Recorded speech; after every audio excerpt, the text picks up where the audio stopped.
So hi! Welcome back to my YouTube channel, and for today's tutorial, ituturo ko sa inyo kung paano nga ba mag-send ng AI stickers sa ating messenger. But first, guys, subscribe to my channel and don't forget to hit the subscribe button and the bell to notify you for my new updates. And once you learn more, just keep on watching and let's start. So ayan guys, for today's video, make sure na updated yung messenger app na gagamitin natin. So open na natin yung ating messenger app. And then, pagka-open guys, mula dito sa chat list, pumili lang kayo ng isang conversation na gusto nyong dun kayo mag-send ng mga AI stickers. So, for example lang naman guys, is dito ako mag-send ng sticker. So, ang gagawin nyo lang is, dito sa conversation, itap nyo lang yung smiley face button or yung emoji button. So, tap lang natin.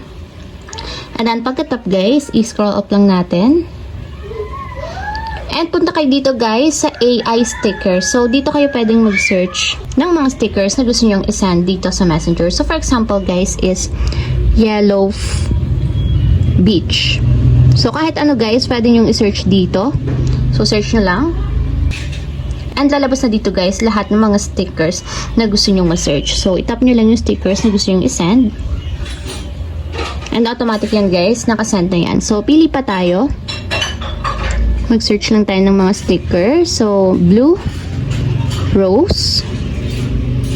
So, send lang natin. So, ayan guys. Tap nyo lang yung gusto nyong sticker. And ayan, nag-send ulit siya. So, dito naman guys is, pwede rin kayong mag-search dito mismo sa search and generate AI sticker. So, para mas mabilis, dito kayo pwedeng mag-search. So, lagay naman natin is pink mountain. So, search nyo lang. And dito yun guys, lalabas sa baba yung sinesearch natin na AI sticker. So, tap nyo lang yung sticker. And ayan guys, nagsend na yung sticker na sinearch natin sa AI.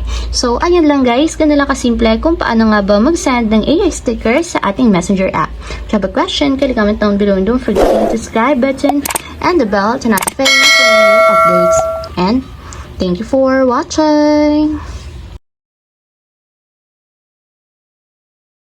Living life every day